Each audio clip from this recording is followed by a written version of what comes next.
लाडली लाल हमारे ध्यान में हो और हम उनका नाम जप करते हुए शरीर छोड़ें तो हमारा मनुष्य जीवन सार्थक हो जाएगा। यही साधु समागम का फल है। सब स्वस्थ रहिए, आनंदित रहिए। श्री हरिवंश। गजेरा किशन जी। राधे राधे मेरे साथ। राधे राधे महाराज जी। महाराज जी, भारत भूमि निस्संदेह दिव्य भूमि है, जहां संत महापुरुषों की वाणी, दर्शन एवं दिव्य लीलाएं होती रहती हैं। संतों एवं महापुरुषों के होने पर आध्यात्मिक बल समाज को प्राप्त होता है, परंतु जब वो महापुरुष दिव्य धाम चले जाते हैं, उनके अभाव में समाज एवं राष्ट्र उनकी गुरुवाणी एवं दी हुई शिक्षाओं के प्रभाव को निरंतर धारण करने के लिए क्या करे?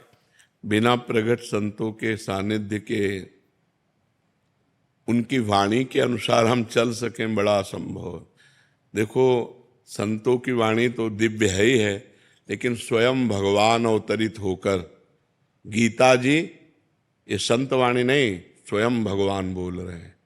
गीता जी तो स्वयं भगवान बोल रहे हैं। भागवत जी में स्वयं भगवान उद्धव जी को उपदेश कर रहे हैं, लेकिन हम उसको अपने में धारण नहीं कर सकते।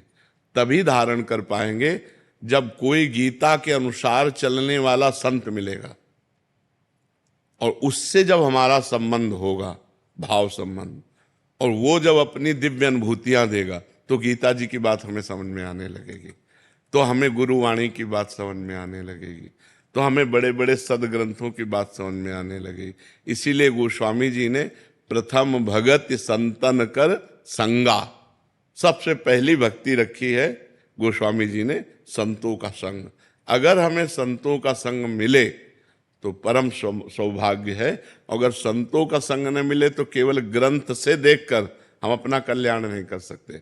जैसे मेडिकल स्टोर है और हम बीमार हैं और हमें मेडिकल स्टोर में खड़ा कर दिया जाए, क्या हम निरोग हो सकते हैं?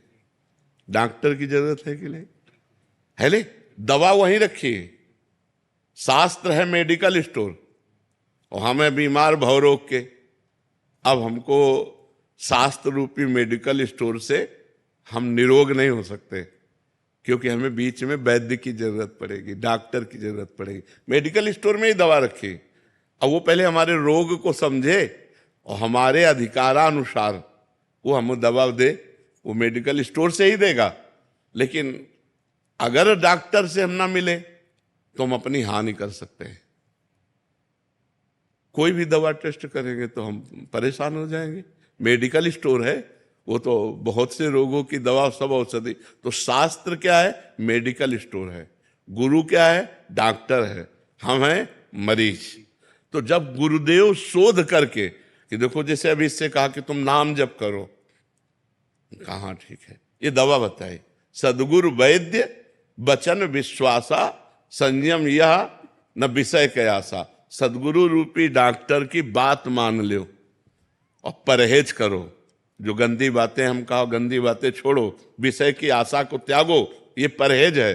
दवा खाओ, सदगुरु की आज्ञा का पालन, परहेज, गंदी बातों का त्याग करो, अभी सब ठीक हो जाएगा।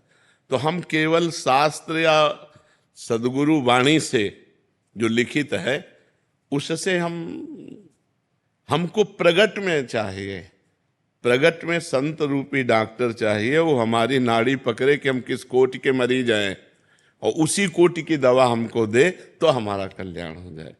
भगवान की बड़ी कृपा रहती जब संत जन मिलते हैं।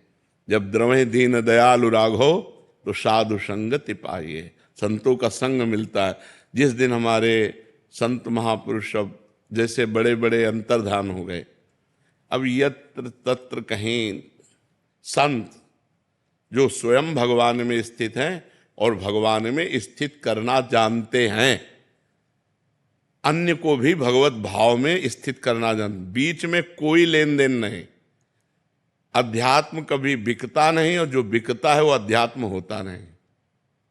केवल भगवान की महिमा सुनो आके फ्री, और उसको अपने जीवन में धारण करो। हमारा आपका संबंध है भिक्षा और शिक्षा का। भूख लगे तो हमें 4 रोटी दे दो और तुम हमसे शिक्षा लो। हम बाबा जी हैं, तुम्हारा कल्याण शिक्षा से होगा और हमारा भजन भिक्षा से होगा। बस इतना संबंध है। भिक्षा तय नहीं होती। मनावे 1 रोटी दे दो, मनावे 2 रोटी दे दो, मनावे भरपेट दे दो। तो अगर हमें संत मिल जाएं तो हमारा कल्याण हो जाए। अगर संत तो केवल वेश मात्र से बात नहीं बनेगी, वेश मात्र से बात नहीं बनेगी। सोने का पानी फेरा हो और आप कलश पीतल का लेके जाओ तो स्वर्णकार की नजर में पीतल के पैसा मिलेंगे, सोने के नहीं मिलेंगे। समझ रहे ला? जिस समय वो जहां देखा कसौटी में कस के तो पीतल है ओरिजिनल। भगवान के मार्ग में चलने वाला शुद्ध संत मिल जाए तो हमारा कल्याण हो जाएगा। तो शास्त्रों की जो बातें हैं वो हम पे हावी हो जाएंगी और हमसे बुरे आचरण होने ही नहीं पाएंगे। हर समय दिमाग में यार बाबा ने कहा है ऐसा नहीं होना, वो बाबा सामने दिखाई देंगे और वो बात सामने दिखाई देगी और आपके आचरण बदलना शुरू हो जाएंगे। तो हम ये कहते कि जैसे जैसे कलयुग आएगा वैसे वैसे एक घाटा हो जाएगा, संत मिलना मुश्किल हो जाएंगे। संतों का अभी बहुत घाटा है, संत मिलना बहुत घाटे का सौदा है। हमारे बड़े बड़े संत अंतर्ध्यान हो गए ब्रज में, जो रात दिन भजन करने वाले, किसी से कोई मतलब नहीं रहने वाले, अंतर्ध्यान हो गए। बड़े बड़े जो जैसे श्री स्वामी राम सुखदास जी, निष्काम संत, लाखों लोगों को गीता जी का निष्काम भाव से, केवल निष्काम धर्म भगवान का, तो ऐसे संत अंतर्ध्यान हो गए। अब बड़ा घाटा है अपने को, हम भारतवासियों को बहुत घाटा है। जब बड़े बड़े संत अंतर्ध्यान हो गए तो फिर हम किससे सच्चा ज्ञान प्राप्त कर पाए? देखो पुराने ऋषि परंपरा को देखो, ऋषियों के पास गृहस्थ जाते थे, कुछ फल फूल दूर्वांकुर अर्पित किए और वो उपदेश किए और उनका कल्याण हुआ। कहीं तय या बेचना या खरीदना, तो ये खरीद बेच वाला अध्यात्म नहीं होता, अध्यात्म शुद्ध होता है। तो भगवान की कृपा से अभी कुछ संत भगवान भारत में ऐसे हैं निष्काम, निष्काम, जिनकी फिर आगे चल करके और घाटा हो जाएगा। जैसे पहले जो सुविधा थी, उड़िया बाबा, हरि बाबा, बड़े बड़े सिद्ध महापुरुष, वो अब घाटा हो गया। अभी जो 2 4 10 15 जो भी ऐसे अंगुलियों में गिने जा सकते हैं, ऐसा नहीं कि भीड़ मिले, अंगुलियों में गिने जा सकते हैं, वो आगे चलकर वो भी घाटा हो जाएगा, घाटा हो जाएगा। तो बहुत भगवान की विशेष कृपा है अभी कि अभी भजन करने का अवसर दिया है भगवान ने, भजन कर लो। नहीं तो कलयुग का इतना प्रचंड तांडव अब देखो बढ़ने लगा है। मतलब जहां सुरक्षा थी वहां शोषण वृत्ति आने लगी है। पति पत्नी के संबंधों में बहुत ही विकार आ गए हैं, पुत्र माता पिता इनके संबंधों में विकार आ गए हैं, गुरु शिष्य इनके संबंधों में विकार आ गए। कलयुग का प्रभाव बढ़ रहा है ना, बर्दाश्त नहीं। हाँ, तो ये आगे चलकर और होगा। तो भजन कहाँ होगा, धर्म कहाँ होगा? धर्म तो बर्दाश्त करने से होता है, जो सहनशील होता है तभी धर्म में चल पाता है। कोटक जी मुंबई से, महाराज जी इनके रहे कि सत्संग से विवेक तो होता है महाराज जी, मगर वो हमेशा व्यवहार में उतर नहीं पाता, मोह क्योंकि मतलब बल बच्चों नहीं है। में। हमारी बात समझो, जैसे हमको ये विवेक तो अभी नहीं हुआ, जानकारी, जैसे हमें जानकारी हुई कि ये गलत आचरण है, नहीं करना चाहिए, पर मन हमको विवश करके वो गलत आचरण करा दिया। और जैसे मुझे जानकारी कि अच्छा आचरण करना चाहिए, पर मन निराश होकर के वो नहीं करा रहा, इसमें हमारे पास भजन बल नहीं है, अध्यात्म बल नहीं है। अध्यात्म बल है तो जहां लगाना इंद्रिय मन को वहीं लगा दिया, जहां हटाना वहां से हटा दिया। तो जानकारी तो है लेकिन जानकारी का प्रयोग नहीं है। वो प्रयोग तभी हो सकता है जब हमारे पास नाम रूपी बल होगा। नाम जप तो महाराज बहुत कर रहे हैं जी। अब आपका शब्द ही बता रहा है कि आप नाम जप नहीं करती। बहुत नाम जप करने वाला कैसे बोल सकता है बहुत नाम जप करते हैं? ये बोल कैसे सकता है? आप हमसे कहो कि आप कितना नाम जप करते हो, तो हाथ उठा के यही कहेंगे कि हम तुम्हें क्या बताएं, पूरा जीवन हो गया प्रयास करते, लेकिन अभी जी नहीं भरा कि जितना होना चाहिए वो नहीं कर पा रहे। वास्तविक कह रहा हूं कि काश मैं डट के भजन कर पाता, जबकि हमारे पास और कोई काम नहीं भजन के सिवा, और प्रयास रहता है लेकिन फिर भी असफल है। हम ये नहीं कह सकते कि हम बहुत भजन करते हैं, वो शब्द नहीं बोल पाएंगे। बहुत वैसे भी आपकी जेब में 1 करोड़ रुपया रखे हैं, आप बता दोगे क्या करोड़ रुपया रखे हैं? गुप्त रखा जाता है कि नहीं? ऐसे ही ये भजन का है। बड़े बड़े भजनानंदी ऐसे करते हैं, हम अधम जीव, हम नीच जीव, कहाँ हमसे भजन होता है। आप कहते हो भजन तो बहुत होता है, फिर परेशानी क्या है? जो जानकारी हमको है कि नहीं करना, वो नहीं करना। जो जानकारी करना है कि करना है, वो करना। क्यों? क्योंकि भजन है। भजन नहीं है तो फिर ये बात आएगी। ईमानदारी से भजन करो, जैसे हम कह रहे हैं। लिखो दिमाग में राधा राधा, सुनो कान से राधा राधा, और बोलो हृदय से राधा राधा, सब ठीक हो जाएगा। करके तो देखो। अब ऐसे कह दे कि हमने तो बहुत भजन कर लिया, तो तुम उनसे बात करो जो भजन नहीं करते। पूरा जीवन भजन में दिए हुए हैं। शुरू तो तुम करो भजन, ईमानदारी से सही भजन करो। अभी पीछे बैच में कहा कि आप घड़े में 5 छेद कर दो और एक एक चुल्लू जल डालते रहो, कभी भरेगा? तो पहले छेद बंद करो और एक एक बूंद डालते रहो, घड़ा भर जाएगा। पहले उन छेदों को बंद करो जो हमारे भजन को छीण करते हैं, और ईमानदारी से भजन करो। फिर आप भी देखो, बोलोगी कि नहीं भजन परमानंदमय है। जो घोर हिंसक स्वभाव के थे और राम नहीं बोल पाते थे, वो जब मरा मरा हुए तो रामायण की रचना कर दी, इतिहास की रचना कर दी, जो आज हमारे भारत में सम्माननीय इतिहास है।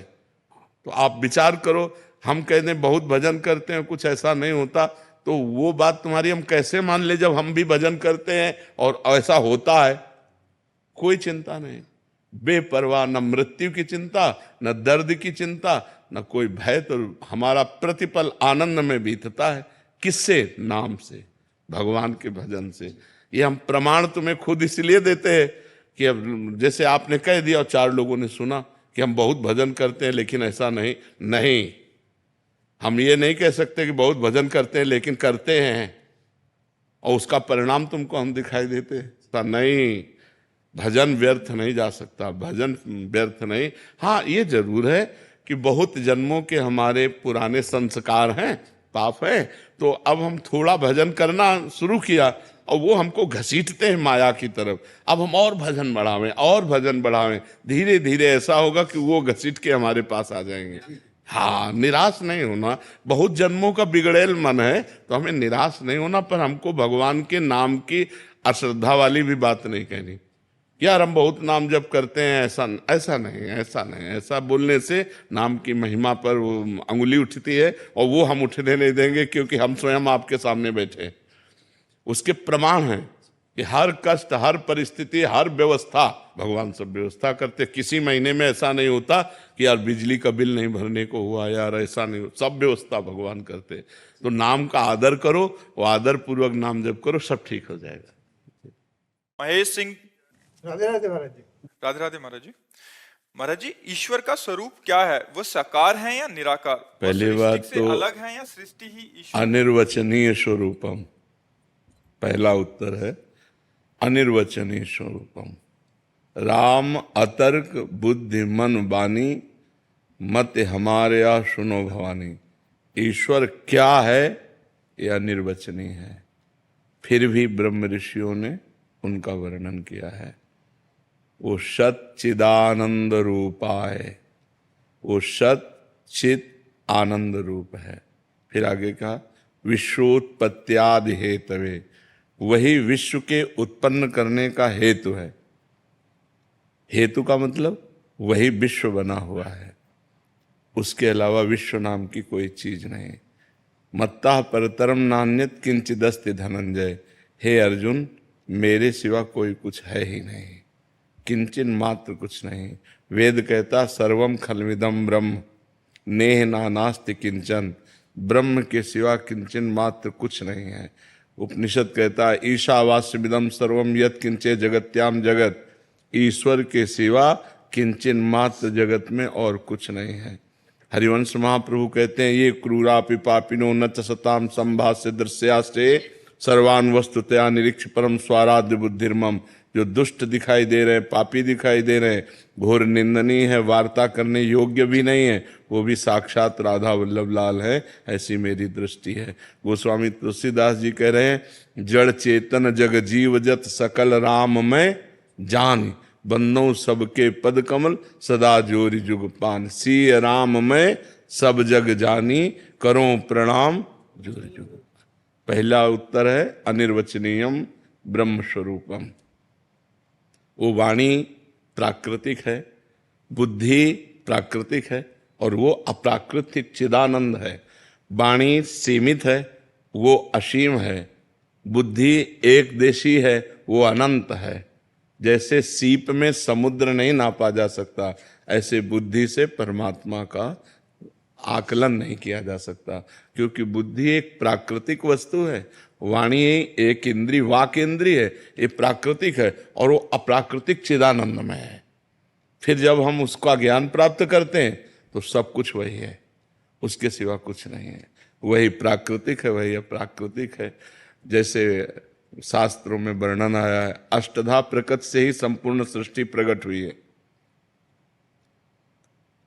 पृथ्वी, जल, वायु, अग्नि, आकाश, ये पंच महाभूत, मन, बुद्धि और अहंकार, ये तीन, तो 5 3 8, अष्टधा प्रकृति और भगवान का अंश जीवात्मा, इसी से संपूर्ण। तो भगवान का अंश भी भगवान स्वरूप है और अष्टधा प्रकृति भी भगवत स्वरूप है। जब लौट के देखो तो सब भगवान ही है। पर जब हमें जानना होता है तो 2 पद्धतियां स्वीकार करते हैं, एक है और एक नहीं है। उपनिषदों में, शास्त्रों में वर्णन आया, जैसे ब्रह्म सत्यम जगन मिथ्या, ये सिद्धांत से चलते हैं। और जब पहुंच जाते हैं तो वहां से देखते हैं तो सर्वम खलमिदम ब्रह्म, कुछ मिथ्या नहीं, सब वही परमात्मा बना हुआ है, दूसरा कोई नहीं है। समझ में आ रही बात आपको जी? नीलेश जी गुजरात से। राधे राधे पूज्य। राधे राधे महाराज जी। महाराज जी, अभिमान और स्वाभिमान में महाराज जी थोड़ा सा अंतर समझने का प्रयास कर रहे थे। अभिमान यानी अहंकार तो मनुष्य को का पतन करता है, मगर स्वाभिमान को भी क्या छोड़ना जरूरी नहीं, आप स्वाभिमान किसे कहते हैं? वो अहंकार ही तो है। आप स्व को क्या जानते हैं? नहीं, नहीं, स्व को कहाँ जाना आपने? शंकर सहज स्व रूप सम्हारा, लागी समाधि अखंड अपारा। स्व वो आत्मा से संबंधित है। शंकर सहज स्व, अभिमान स्व रूप, ये परम पवित्र है। लेकिन आप स्वाभिमान नहीं करते, आप अभिमान करते हैं विद्या का, अपनी चतुराई का, अपनी वस्तु का, अपनी नाना प्रकार के संबंधों का, ये सब अभिमान है। स्वाभिमान, जाति का अभिमान, कुल का अभिमान, ये सब अभिमान है, स्वाभिमान नहीं। स्वाभिमान तो मैं प्रभु का हूं या मैं ब्रह्म हूं, शुद्ध परमात्म तत्व से संबंधित है। तो जो लोग ये कह देते हैं कि अभिमान तो नहीं करना चाहिए, तो स्वाभिमान, फिर तो उनसे पूछो स्वाभिमान किसे कह रहे हो? तो अपनी जाति को ले लेते हैं, कुल को ले लेते हैं, विद्या को ले लेते हैं, धन को ले लेते हैं, पद को ले लेते हैं, इसी को तो अभिमान कहते हैं। विद्या रूप महत्व कुल धन जौबन अभिमान, ये सब इसी अभिमान के अंतर्गत तो आते।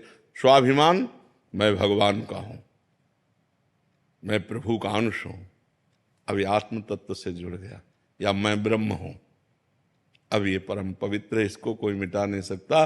और जब इसका अनुभव होता है तो जो मेरे अंदर है वही सबके अंदर है, तो राग द्वेष हो ही नहीं सकता, लड़ाई झगड़ा हो ही नहीं सकता। जहाँ लड़ाई झगड़ा होता है वहाँ अहंकार होता है, उसे हम स्वाभिमान कह देते, लेकिन स्वाभिमान का अर्थ नहीं समझते हम, स्वाभिमान की परिभाषा नहीं समझते। समझ पा रहे आप जी? नैना जी मध्य प्रदेश से। राधे राधे महाराज जी। महाराज जी, आप कह रहे हैं कि आपके पति की एक दुर्घटना में निधन हो गया। महाराज जी, हमने बहुत प्रार्थनाएं की, सब कुछ हुआ, बट फिर भी उनको खो दिया। महाराज जी कह रहे हैं कि अभी भगवान में मतलब दूर हो गए भगवान। हम सबको कह रहे हैं कि होश में हो जाओ, तुम कसाई वाड़े में हो। इस लोक का नाम क्या है? फिर आश्चर्य की कौन सी बात है? कसाई वाड़े में कब, कौन से पशु का नंबर कब आता है, तो आश्चर्य की बात थोड़ी है। वो हरी हरी घास खा रहा, पंखा के नीचे है, वो समझ रहा मैं बड़ी मौज में नहीं हूं, अगला नंबर तुम्हारा है। ये कसाई वाड़ा है काल का कसाई वाड़ा, सब काटे जाओगे, सब मारे जाओगे, क्योंकि इसका नाम मृत्यु लोक है, सब मरोगे।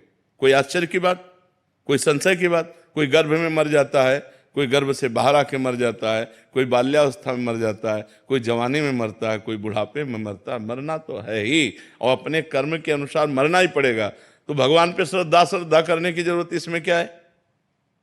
तुमने जो कर्म किए, तुम्हारी आयु है 30 वर्ष, तो 30 वर्ष के बाद 1 सेकेंड नहीं बढ़ सकती, तो तुम्हारे कर्म का फल तुम्हें मिल रहा है, भगवान उसमें क्या करें? जज को गाली देने की जरूरत नहीं है, वो न्यायाधीश सर्वज्ञ है, वो एक भी पॉइंट कहीं चूक नहीं करता है। तो गाली देने से क्या होगा? प्रार्थना करने से क्या होगा? मान लो आप खूब उपासना करो और उसको 30 वर्ष जीना, तो सिर्फ 30 वर्ष जिएगा, तुम्हारी उपासना उसको 32 वर्ष नहीं कर देगी। और भगवान को गाली देने से क्या? तुम अपने कर्मों को और बिगाड़ रहे हो, उसमें क्या है? इसका नाम मृत्यु लोक है। तुम्हें पता नहीं किस लोक में तुम आए हो?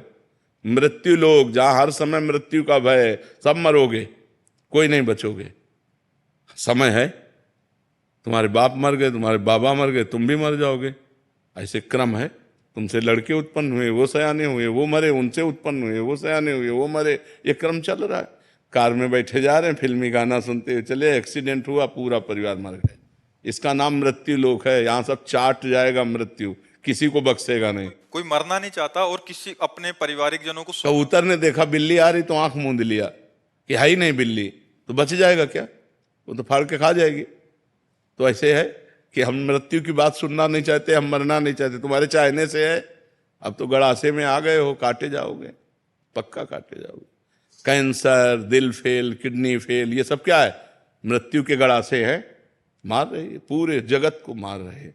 और हम फूंक भी रहे हैं दूसरे के शरीरों को, लेकिन ये ज्ञान नहीं कि ये मेरी भी दशा होगी, मेरे शरीर की भी यही दशा होगी। आज से पाप नहीं करूंगा, आज से भगवान का भजन करूंगा, अच्छे कर्म करूंगा, दूसरों को सुख पहुंचाऊंगा। ये बात कहाँ आ रही दिमाग में? फिर प्लानिंगें बन रही है, वैसा करना, ऐसा करना, ऐसा, और प्लानिंग करते करते उनकी प्लानिंग हो गई, वो चले गए। ये आती है भावना कि अच्छे कर्म करूंगा, सब करूंगा, लेकिन फिर भी बीच बीच में ना भावनाएं दुनिया में इधर उधर हो जाती। इधर उधर इसलिए हो जाती कि नाम नहीं चल रहा। नाम जब करते हो, करते नहीं, निरंतर, जहां अंतर मिलेगा उठा के पटक देगा। ये शैतान है, मन एक शैतान है, इसको निरंतर लगाए रखो, समय मत दो। अगर समय दिया तो ये पटक देगा। ओवर थिंकिंग, इधर उधर भूत भविष्य का चिंतन, भोगों का चिंतन, ये पटक देगा। हमें टाइम ही नहीं देना। अनन्यश्चिन्तयन्तो माम ये जना पर्युपासते, भगवान कह रहे हैं जो जन मेरा अनन्य चिंतन करता है, भगवान कहते हैं उसका योग क्षेम वहन मैं करता हूं। क्या चिंता करनी है? भगवान की शरण में होकर नाम जप कर रहे हैं, पूर्व के आए हुए दुख सुख को सह रहे हैं, और नाम जप करते हुए शरीर छोड़ते हैं, हमारा आवागमन से मुक्ति हो गई, हम दुखों से निपट गए। तो नाम जप निरंतर, अंतर ना पड़ने पावे, मन को समय ना मिलने पावे, इतना नाम जप हम करें, तब हमारा मनुष्य जीवन सार्थक होगा। महाराज जी, जो मृत्यु वाला प्रसंग चल रहा था, तो महाराज जी इस दशा में हम कैसे फिर अपने आप को संभाल पाएंगे? नाम जप, केवल नाम जप, केवल नाम जप। आप देखो तो हम भगवान के नाम के बल से हैं, उसी की गर्जना की हम तुम्हें बता रहे, भगवान के नाम के बल से है। आप लोग क्या है? अपना बल रखते हैं, भगवान का बल नहीं है, भगवान का चिंतन का बल नहीं है, अपनी मानसिकता का बल है, अपनी कमाई का बल है। हम कितना कर सकते हैं? हम एक बहुत सीमित शक्ति वाले हैं। हमको असीम शक्ति से जुड़ना होगा, तब हमारी कामनाएं पूर्ण होंगी, तब हमारी बात बनेगी। और असीम शक्ति से जुड़ने के लिए पाप आचरण छोड़ना होगा, वो छोड़ नहीं पा रहे हैं। इसीलिए बार बार सुन के भी हम समझ के भी नहीं समझ पा रहे, और हम फिर गिर जाते हैं। तो हाँ, इसको हमको संभालना होगा। पापाचरण बंद करके नाम जप करो, सब ठीक हो जाएगा, पक्का समझो। अपनी दिनचर्या, अपना जो कार्य है, उस पर हम लगे हैं। हम ये बहाना नहीं मारते। अगर हम ये कह दें कि हम बीमार हैं, सब लोग जानते हैं, अब हम नहीं आ पाएंगे, तो इनका बस नहीं कि हमें बुला सके, क्यों भाई बीमार हैं, हम परेशान हैं। लेकिन नहीं, हम इनके आगे तैयार होने की कोशिश करते हैं कि अगर ये आधा घंटा बाद हमसे उठे, हम इनसे पहले उठें। हम अगर आगे अग्रिम हैं तो हम अग्रिम, हर सेवा अग्रिम करें। तो अपने लोग निराश हो जाते हैं, हताश हो जाते हैं, उदास हो जाते हैं। नहीं, नाम बल नहीं है इसलिए हम हताश निराश उदास हो जाते हैं। नाम बल हो तो रौंदते चले जाओगे, आप हर परिस्थिति को रौंद दोगे। आप देखो तो, नाम जप करके देखो तो, खूब अधिक से अधिक नाम जप करो, फिर आप देखो आपके अंदर कैसा उत्साह आता है, कैसा आनंद आता है, कैसे विचार आते हैं। देखो आप सब ठीक हो लेकिन आपके विचार ठीक नहीं तो आप जलोगी। आपके पास खाने पीने पहनने ओढ़ने की कोई कमी नहीं, लेकिन आगामी इतनी बड़ी कामना हो गई है कि आप उस पे जलोगे। आपका सब ठीक है लेकिन निगेटिव विचार है तो आप जलोगे।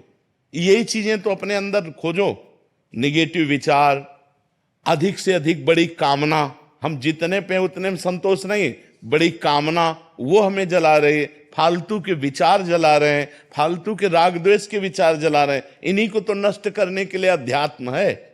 इन्हीं विचारों को हम शुद्ध कर लिया, पॉजिटिव विचार कर लिए और संतोष कर लिया, 4 रोटी है, हमारा काम चल जाएगा। देने वाले को जब इच्छा होगी तो 8 कर देगा। हम क्यों चाहें, 4 दिया है, 4 में हम संतोष करते हैं, अभी आनंद आ जाएगा। लेकिन हमारे पास 8 हैं पर हमें 16 चाहिए। अब 8 में हम संतोष ना करके, 8 का स्वाद ना लेके 16 की चिंता में जल रहे, तो अब इसका क्या होगा? ओवर थिंकिंग का क्या है? और सब ओवर थिंकिंग में है, आप देख लो, सब इसी विचार में है। जितनी परिस्थिति उसमें आनंदित नहीं है, वो बड़ी परिस्थिति चाहिए। अब वो बड़ी परिस्थिति प्राप्त होने के लिए बड़ा तप चाहिए, भजन चाहिए, सेवन चाहिए। आज वो पाप कर रहा है लेकिन कल उसने पुण्य किया था, इसीलिए पाप करते हुए आज सुखी दिखाई दे रहा है। लेकिन जब इसके पाप का फल आएगा तो मिटिया मेट हो जाएगा। आज आप धर्म से चल रहे हो लेकिन आज दुखी हो, क्योंकि आपका पाप कर्म का परिणाम चल रहा है। जब आपका ये धर्म का फल आएगा तो आप सुखी हो जाओगे। ये बातें समझना चाहिए। मोहित अहिलवालिया जी। राधे राधे। महाराज जी आपके चरणों में कोटि कोटि प्रणाम। महाराज जी, जब इंसान का जन्म होता है उसी समय तय हो जाता है कि कब ये व्यक्ति अच्छे कर्म करेगा, कब बुरे। नहीं क्या नहीं नाम नहीं जप- नहीं नहीं, गलत गलत गलत गलत, तुम्हारा गलत चिंतन है। मनुष्य जब जन्म लेता है उसके पहले 2 कर्मों से उसके शरीर की रचना होती है, पाप कर्म और पुण्य कर्म से। कई बार एकांतिक में बताया है, केवल पाप कर्म से यातना देह मिलता है जो नरक में मिलता है, नरक लोक में। केवल पुण्य कर्म से देव शरीर मिलता है जो स्वर्ग लोक में है। पाप और पुण्य दोनों को मिश्रित करके मनुष्य लोक में जन्म मिलता है। उसका परिणाम होता है समय पर सुख मिलना या दुख मिलना। समय समय पर सुख दुख अनचाहे ढंग से वो अपने आप आएगा। अब पाप कर्म करना और पुण्य कर्म करना, इसकी छूट है तुम्हारे ऊपर। अब तुम प्रारब्ध से प्रेरित होकर पाप कर्म नहीं करोगे, वासना से प्रेरित होकर पाप कर्म करोगे। अब चाहे उपासना कर लो, चाहे वासना से प्रेरित होकर पाप कर्म कर लो, ये तुम्हारे को छूट दी गई है। लेकिन इस शरीर की रचना 2 कर्मों से हुई है, उसका भोग पूरे जीवन भोगना पड़ेगा। जैसे हम उपासना कर रहे हैं लेकिन हमारा कोई कर्म बिगड़ा रहा तो दोनों किडनी फेल है। तो अब ये शरीर का कर्म है। पूर्व जन्म के शरीर में जो हमने पाप कर्म किए उससे इस शरीर का निर्माण हुआ, और इस शरीर के माता के गर्भ से ही किडनी में दोष था, वो जो पॉलिसिस्ट किडनी कहते हैं वो। ऐसे तो समझ पा रहे हैं आप ना, हमें कर्म करने के लिए स्वतंत्रता है। हम पाप कर्म कर सकते हैं या पुण्य कर्म कर सकते हैं। वो प्रारब्ध से नहीं प्रेरित है, वो पहले से निश्चय नहीं है। पहले से निश्चय सुख और दुख, पाप का फल दुख और पुण्य का फल सुख। आप समझ रहे? नहीं तो जैसे पाप का फल दुख है तो वर्तमान में पाप कर रहा है लेकिन वो सुखी है, क्योंकि उसके पूर्व पुण्य का फल उसको मिल रहा है।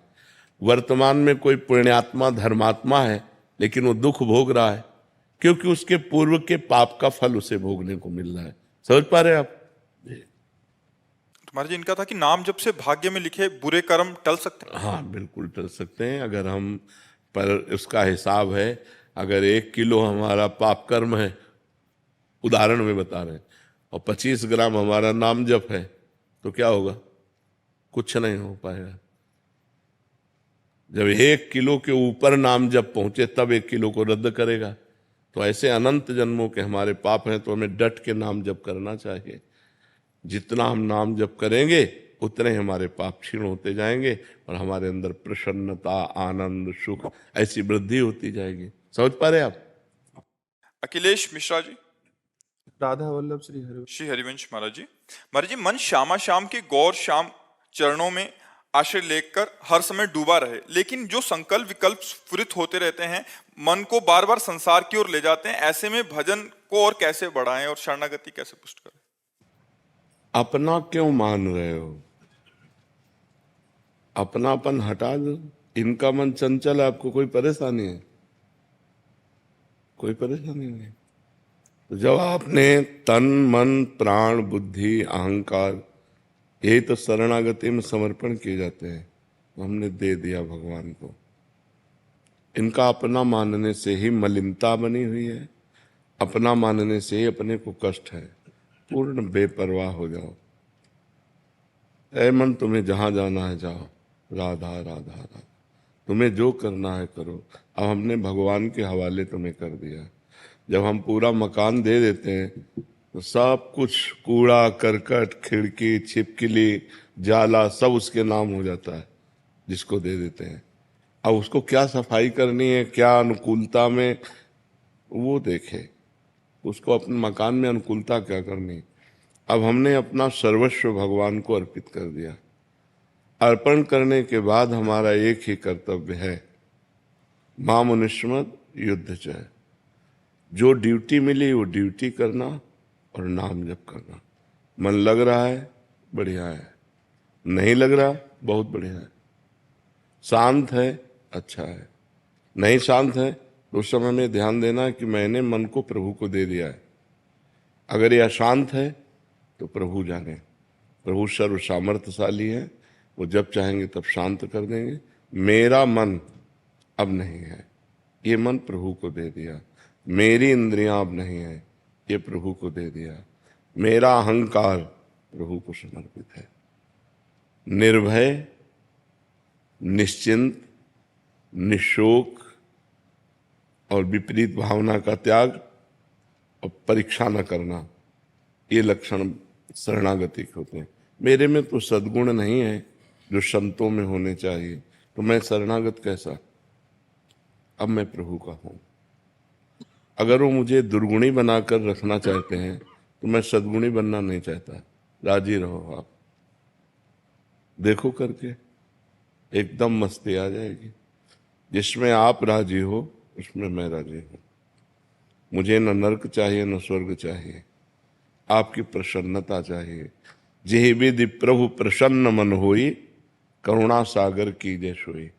जिस तरह से आपको सुख मिले, मुझे बुरे आचरणों में संलग्न देखकर आपको सुख मिलता है, सदैव बनाए रखो। अगर आपको नहीं तो आप सर्व सामर्थ्यशाली हो। ये जितने बुरे आचरण आए हैं सब आपकी माया से प्रेरित होकर आए हैं, और जितने सद्गुण आते हैं वो आपकी कृपा से आते हैं। मैं आपके सहारे हूँ, आपके भरोसे हूँ। मेरे बनाए न बनेगी। मैं चाहे जितना उपाय करूँ ये मेरे बस में नहीं होने वाले। अपने में असमर्थता और प्रभु की कृपा का दृढ़ भरोसा, और अपने प्रयत्न में कमी नहीं। तीन बातें। पहली बात है मैं असमर्थ हूं। दूसरी बात, जितना मेरे में सामर्थ्य है वो पूरा प्रयास कर रहा हूं। तीसरी बात, कृपा का दृढ़ भरोसा, मेरा कल्याण, मेरा मंगल, मुझे भगवत प्राप्ति इसी जन्म में होगी, क्योंकि मैं प्रभु की शरण में हूं। और मैं मनमानी शरण में नहीं हूं, गुरु कृपा से शरण में हूं। उसके साक्षी हैं गुरुदेव, जिन्होंने मुझे प्रभु की शरण में किया। तो अब शरणागत का पूर्ण भार प्रभु के ऊपर होता है, वो स्वयं सब ठीक कर देते हैं। मत चित्ता सर्वदुर्गाणि मत प्रसादात तरिष्यति। जिसने मेरे को चित्त दे दिया, मैं सारे उसके दुर्गुणों का नाश कर देता हूँ। शांत हो जाओ।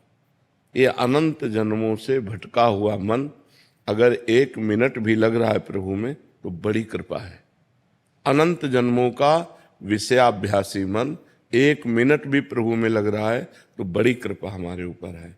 अब 1 मिनट नहीं, अब तो काफी समय लग जाता है। तो धीरे धीरे ये लगता है, और ना लगे तो ये प्रभु का है, मेरा नहीं है। सारे कर्म प्रभु को, क्योंकि शरीर समर्पित। सारे संकल्प विकल्प, क्योंकि मन समर्पित। सारा निश्चय समर्पित, क्योंकि बुद्धि समर्पित। और मैं स्वयं समर्पित, अब मुझे क्या चिंता, निश्चिंत हो जाओ। बार बार अगर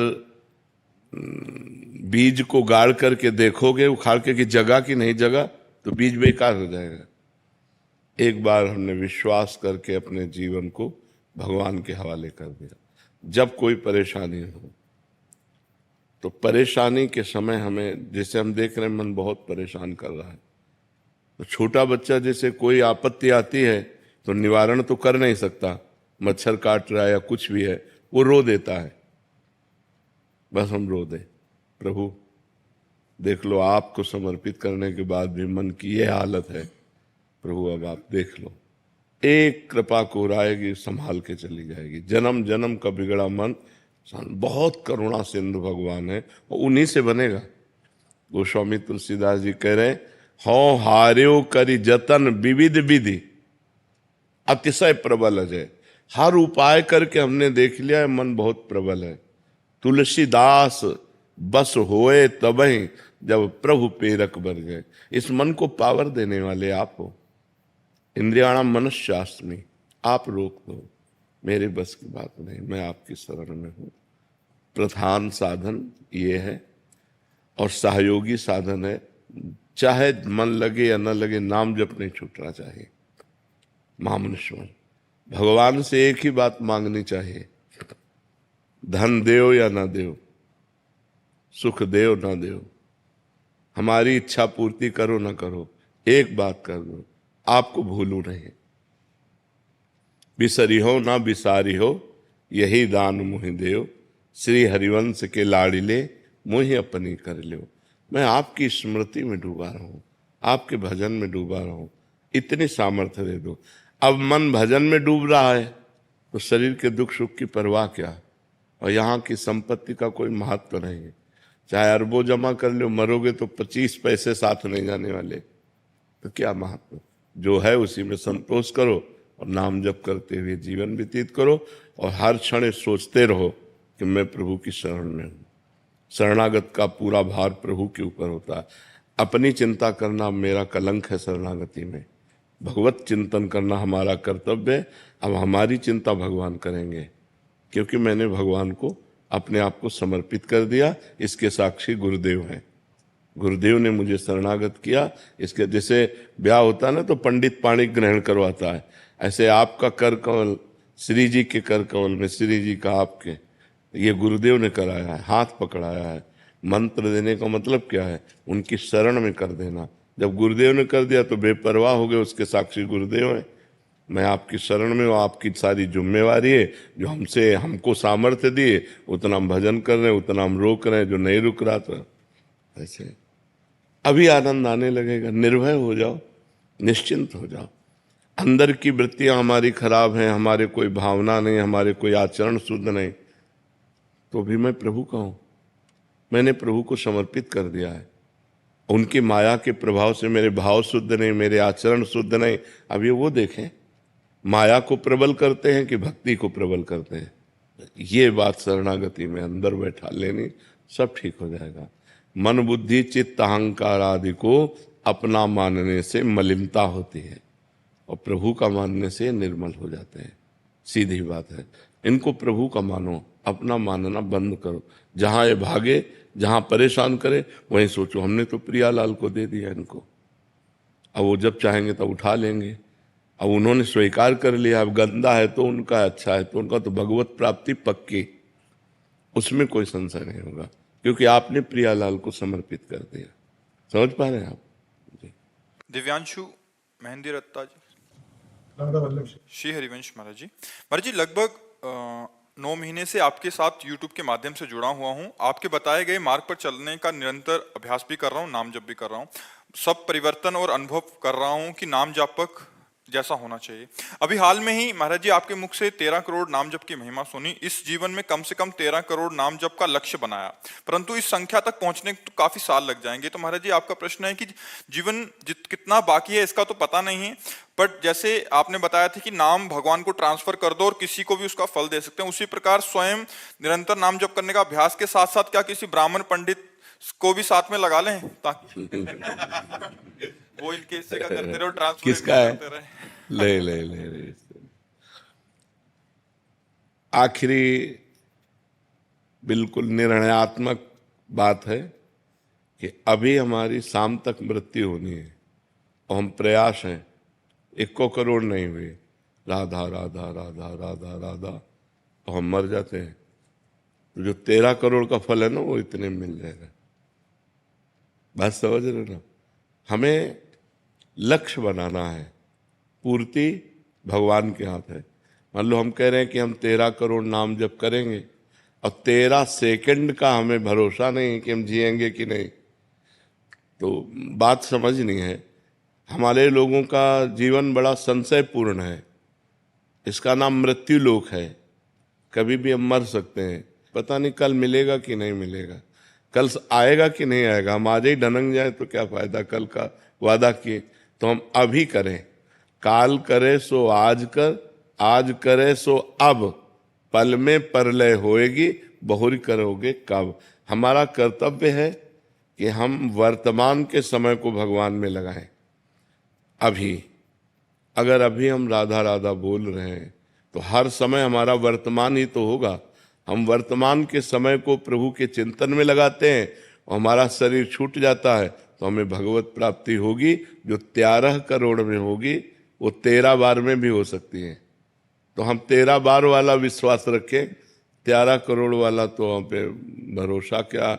आज संकल्प किया कल ना रहे तो 13 करोड़ क्या मतलब। और हमको अपने मन को रमाना है, ना कि पंडित जी के मन को, समझे। हमारा मन प्रभु में रम जाए, वो चाहे 13 बार में रमे, वो चाहे 13,000 में रमे, चाहे 13 लाख में रमे या 13 करोड़ में रमे।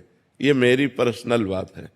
वहाँ संख्या तो वर्णन की गई कि इतना इतना करो तो ऐसा ऐसा हो जाएगा, लेकिन एक नाम में मोक्ष हो जाएगा।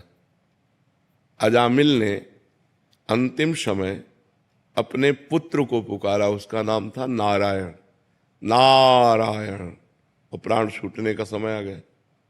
भगवान के पार्षद आ गए, यमदूतों की पास काट दी और बड़ा शास्त्रार्थ हुआ और भगवान के पार्षद परम धाम ले गए उनको। एक नाम ने काम कर दिया कि नहीं कर दिया। तो अब वो अंतिम समय कब है मुझे पता नहीं, इसलिए मैं हर समय नाम जप करूं।